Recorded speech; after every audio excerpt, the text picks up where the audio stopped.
Mais j'étais parti pour Thanksgiving et au final j'ai retrouvé des potes à Montréal.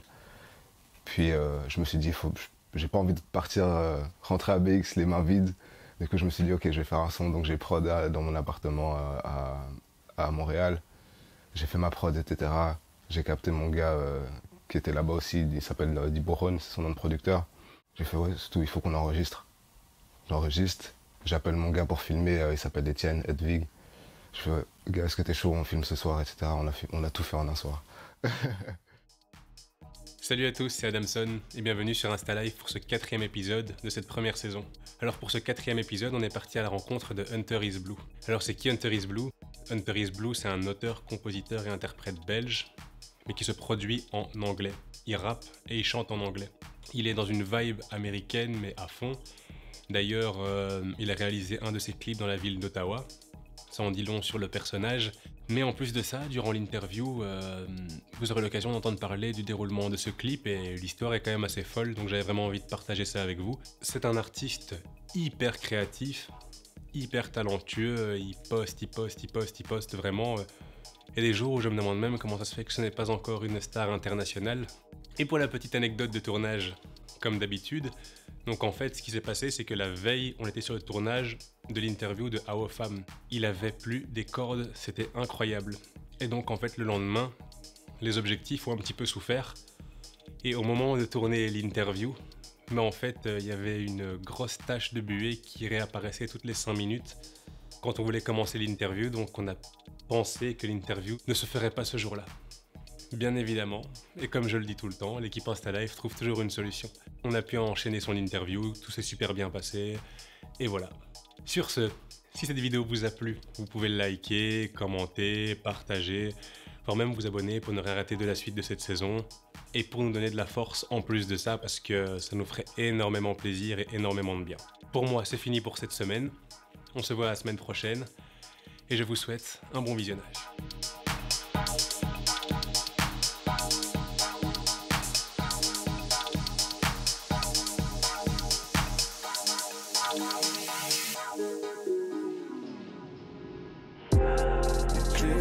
This money I get paid.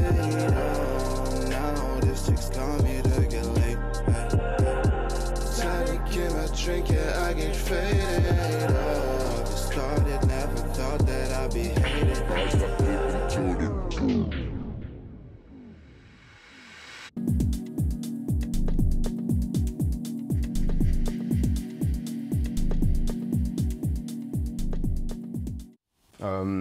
Ça vient tout simplement de mon manga préféré, qui est City Hunter. City Hunter, c'est le nom du protagoniste dans le manga.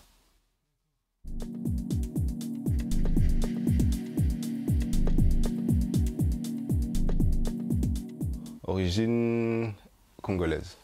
Congolaise. Ouais, et un peu belge, mais...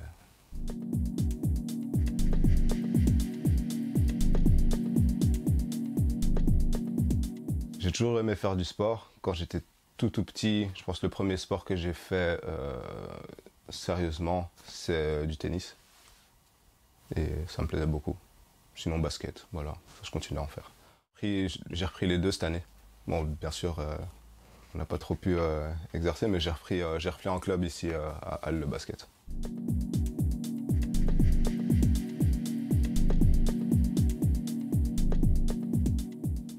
J'ai envie de dire que Jay-Z, ouais. Bah, c'est toute l'image qu'il véhicule, tu vois. Il y a l'image du hustler, le gars qui part de rien, qui arrive à tout avoir aussi. Tout son label, tu vois, toute la scène qu'il a créée autour enfin tout le personnage qu'il a créé, etc. autour de sa musique et tout, et de son label, je trouvais ça incroyable.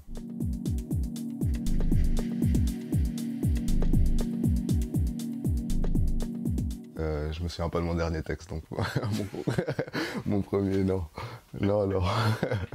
Je sais que ça parlait peut-être de Soulja Boy, un truc comme ça. Je rageais sur lui parce que pour moi il faisait pas de la bonne musique, mais j'ai un tout autre avis par rapport à lui maintenant, donc ça aurait pas été valable de toute façon. À l'époque, j'aimais pas du tout. Parce que justement, ça allait à l'encontre, par exemple, d'un Jay-Z qui est lyriciste, etc., etc. Et un Soulja Boy qui vient avec des petites danses et des trucs comme ça. C'était très mignon, tu vois, comparé à Jay-Z. Donc, au début, j'acceptais pas trop. Maintenant, j'accepte tout à fait.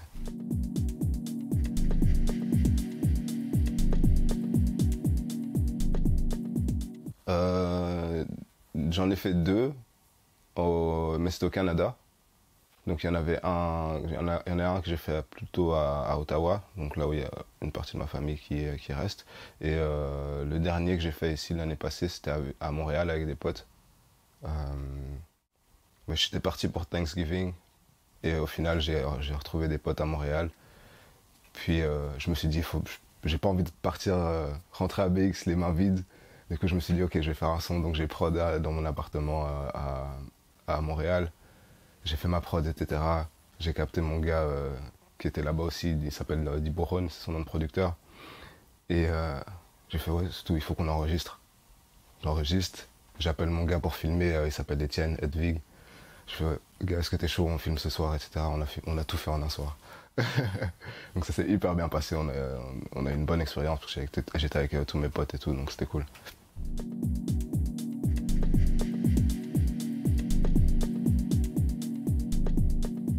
J'ai appris ici, dans ma chambre. Tu vois le dictionnaire qui est là, le truc tout pété là. Mais c'est avec ce dictionnaire là que j'ai appris à parler anglais. Ouais. Pour être fluide, je pense que ça m'a pris 2-3 ans. Ouais. Après avec les séries et tout ça, j'ai pu avoir un bon exemple.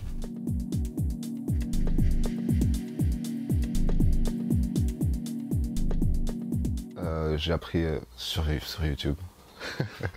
Mais attends, est-ce que c'était sur YouTube? Ouais, j'ai appris sur YouTube et aussi dans le tas. Tu vois. J'ai commencé quand j'avais 13 ans, tu vois. Donc ouais, j'ai téléchargé Fruity Loops comme tout le monde. Et j'ai commencé à... j'ai testé des bails. C'est tout.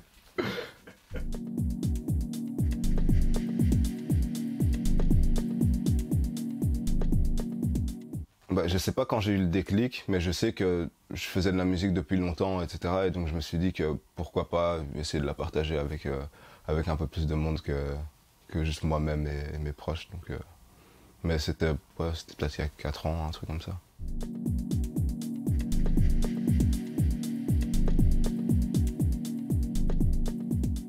C'est venu assez naturellement, je pense.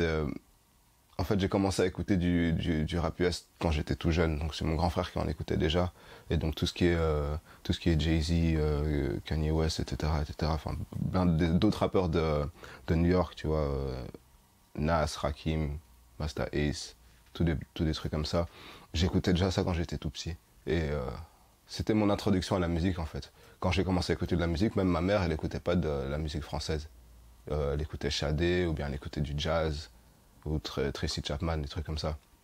Donc quand j'étais tout petit, j'écoutais pas de musique française. Donc pour moi, c'était juste comme ça que la musique était, tu vois.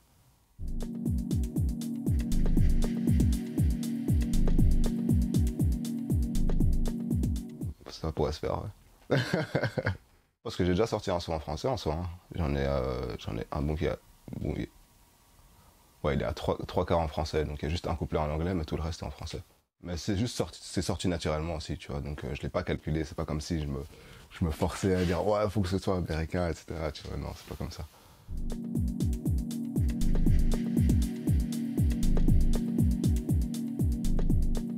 Quand je bosse sur la musique, c'est toute la journée. 25 heures sur 24.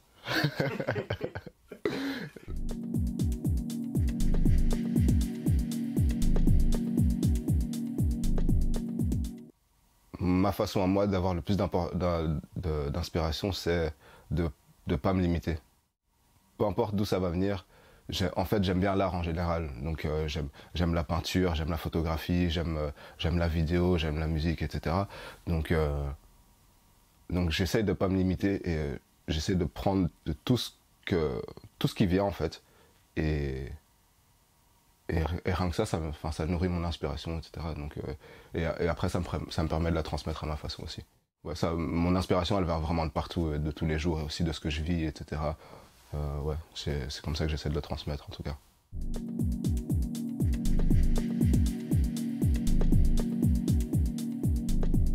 Ma plus grande difficulté, c'est une difficulté que j'ai encore maintenant, c'est que je suis quelqu'un d'assez introverti, surtout quand je travaille. Du coup, je suis fort dans mon monde et il faut que ce soit le bon timing. Comme je t'ai dit tout à l'heure quand on marchait, l'inspiration, je décide pas, tu vois. Et donc, le fait de travailler avec d'autres personnes, ça peut être un peu plus difficile pour moi parce que j'ai l'habitude d'être vraiment dans ma zone quand je travaille.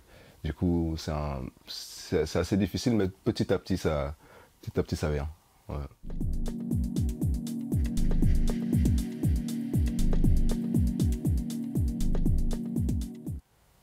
Allez, j'ai pas envie de dire que c'est un plus beau souvenir, mais c'était quand même chouette. Quand j'ai sorti mon premier clip, euh, je sortais du travail, je travaillais chez Vans à l'époque, et j'allais prendre le métro, et, et t'as le métro en face qui s'arrête, et t'as un gars qui ouvre la fenêtre, et fait Yo, lourd ton clip! Et commence à crier dans toute la station, et ça c'était assez chouette. C'était un peu gênant, parce que moi, je suis quelqu'un d'assez réservé, mais ça faisait quand même plaisir. Et un autre gros souvenir, c'est quand j'étais invité à Madrid pour faire un showcase dans un club au centre de Madrid. Ça, c'était vraiment chouette. C'était un des meilleurs shows que j'ai fait. Et il y a quand même pas mal de monde, donc c'était une belle expérience.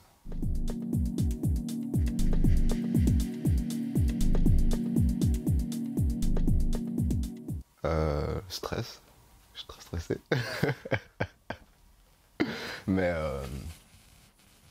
non, j'essaie de pas trop réfléchir. J'essaie de pas trop réfléchir, me relaxer un maximum et juste faire ce que je sais faire. Voilà, j'essaie de faire le vide et puis. Ce qui m'aide beaucoup en général, c'est d'avoir des gens autour de moi, tu vois, des gens qui sont proches. Ça m'aide beaucoup. Donc en général, j'ai toujours une ou deux personnes avec moi qui peuvent me faire oublier un peu le stress. Et comme ça, je peux me lancer plus facilement.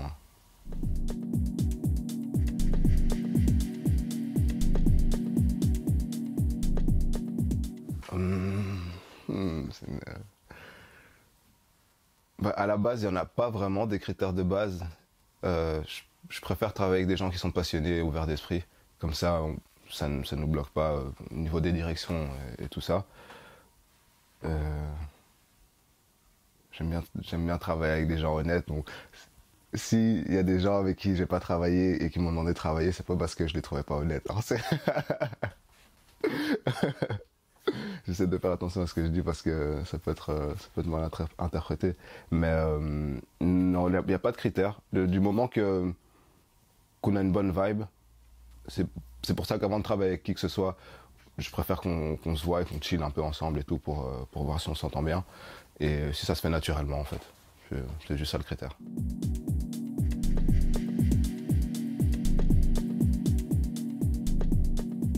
Ah, il n'y a pas de journée typique, toutes les journées sont atypiques. Ça dépend.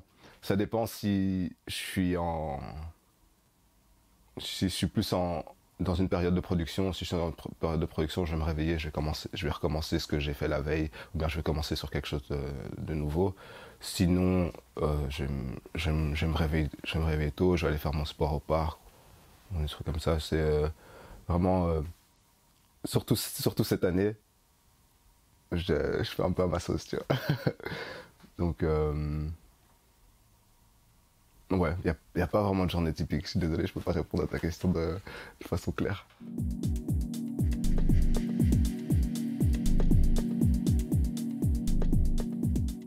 Après.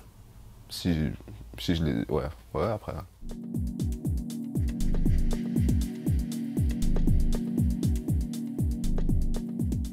Un grand rôle, c'est mon soutien numéro un.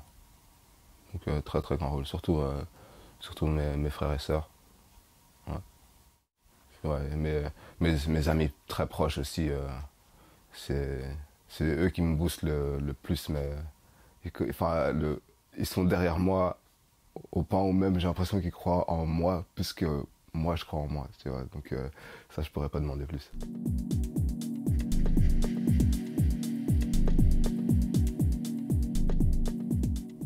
Je sais pas, de l'épanouissement, de la liberté aussi. Une vie simple.